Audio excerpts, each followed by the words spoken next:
So what's up everyone, welcome to this channel. It's the first video about calisthenics, and today I'm going to explain about the 70% method in order to increase your max reps in either pull-ups, dips, push-ups or muscle-ups. Okay, I'm first going to explain what is actually the 70% method, then I'm going to go on how it works and how to apply it, and in the end going to make a little summarize. So let's begin. So the 70% method is for you if you wanna increase the number of your max reps, either again in pull-ups, dips, push-ups or muscle-ups. It's basically doing 70% of your max non-stop reps. Okay, there's a difference between non-stop and unbroken, which you can rest in a dead hang, and non-stop is just pumping your reps until you can't no more. Okay, for example, doing pull-ups, pumping until you have at least 1 second of rest in the bottom position that you need in order to complete another rep. That means you just fail your non-stop. Okay, so let's take for example someone who's doing 25 pull-ups. So for those of you who are strong in math, 70% of that going to be 17 and a half, which kind of doesn't divide with 25. And you can tell me, okay, I'm gonna do 17 pull-ups and in the end I'm just gonna do half a pull-up and release the bar. We all know it's wrong, so what you're gonna do is basically doing either 17 or 18 pull-ups per set.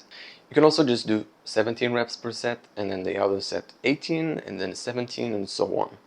Okay, so first you take your max non-stop reps, you divide it by 70%, and this number you're gonna perform for 4 to 5 sets. That's the sweet spot. Okay, so let's take the example of someone doing 25 pull-ups, and 70% of that gonna be 17 and a half pull-ups. So you're gonna do it for 4 to 5 sets, and you can start with doing 18 pull-ups, then 18 pull-ups, then 17, 17, 17. Could be in that order, it could be in a different order. Just make sure that it's around 17 to 18 pull-ups or around 17% of your max non-stop. Now the rest is going to be very long because you need to perform high reps for many sets, and if you rest 1 or 2 minutes, you just wouldn't be able to complete the second, or if you will be able to complete the second, you wouldn't be able to complete the third set. So you want to rest at least 5 minutes. I know it sounds a lot, but that's a great amount of rest that allows you to rest but also be a little bit fatigued and not too rested for the next set, not too fresh. So at least 5 minutes of rest between sets, and take even more if you need for 6 or 7 minutes. Me, for example, I started it with resting 7 minutes per set, and then I reduced it to 6:30 and then to 6. And it also depends on the exercise itself, because like muscle-ups or pull-ups are more demanding than dips or push-ups. So if you do 70% of your pull-up max, then you would probably need a little bit more rest than doing 70% of your dip max.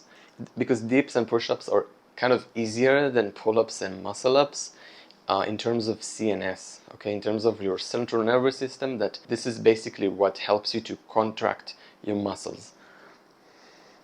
So rest accordingly, that's the most important. Now let's talk a bit about why it works. Let's take the guy from the first example who is doing 25 pull-ups.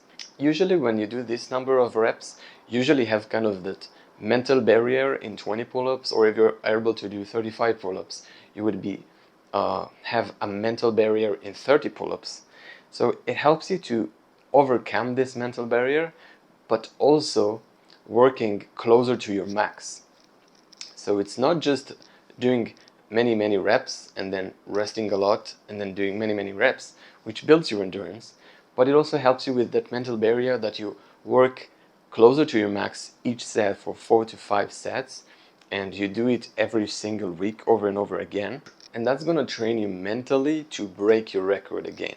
Okay, now the first set would probably be easy, but the next one, the second, the third, the fourth set would be way harder. But if you rest enough, 5, 6, 7 minutes per set, then you're not gonna get to failure, and that means you're training your mind that you know you can work to many sets closer to your max, but not getting to failure. Okay, it simulates the max reps, but without fatiguing yourself. Okay, that's also great when you take a lot of rest between sets, because it helps you accumulate more volume in your training and let your muscles recover well, because you rest a lot in between the sets. So you don't fatigue yourself too much, you don't go to failure. Okay. Okay, so how to apply it into your training? You're not gonna train it for each day of the week that you train pull-ups or any other movements, because it's gonna eventually fatigue you. So you're gonna train it for 1 or 2 times a week, and that's gonna be your main work.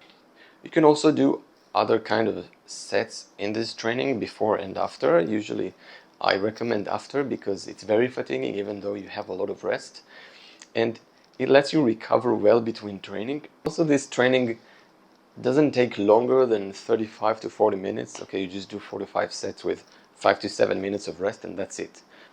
Now, obviously, after you apply it into your training, you want to get better in your max reps. So you want a progressive overload, and you do it by basically increasing the number of reps per set or decreasing the rest time between sets. If you want to increase the number of reps, then do it by increasing it by 1 or 2 reps every 1 or 2 weeks. Okay? And if you want to decrease the number of rest between sets, you're gonna decrease it by 15 to 20 seconds every 1 or 2 weeks again. Okay? Now, don't do it together, because that's just gonna drain your energy and you're gonna get to failure very soon in the training. Take it slowly and either increase the number of reps or decrease the number of rest between the sets. Okay, let's take the guy from the first example doing 25 pull-ups. Then he's doing now 17 to 18 pull-ups per set with, let's say he started with 6.5 minutes of rest between sets. Now, after 1 or 2 weeks, you could say, okay, I'm feeling good. I'm gonna increase all of my sets to 18 reps, or decreasing the number of rest between sets from 6:30 to 6:15 or 6:10. And that's how you're gonna progress. Let's have a short example of someone doing dips. Okay, so if your max dips is 50%, that's gonna be 35 dips per set. With usually it would take you 5 minutes of rest to completely be able to perform any sets with this number. So you're gonna start with 5, and then you can reduce it to a little bit less, or either increasing the number of reps.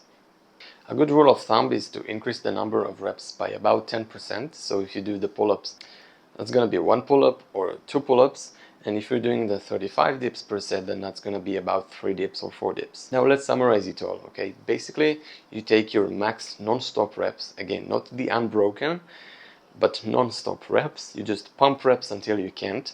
You take 70% of that and you perform it for 45 sets with at least 5 minutes of rest. If you don't know how much rest you need, then first take the higher amount of rest, okay, like around 7 minutes or 6.5 minutes, and the next training you can reduce it a little by little until you find your sweet spot, and that's how you train for the next week, with decreasing the number of rest by 10, 15, 20 seconds per set, or increasing the number of reps. And that's gonna be our main session about maximizing max reps. So thank you for watching this video. If you have any comments, any questions, even something just to say about this video, comment down below and I will answer you when I'm free.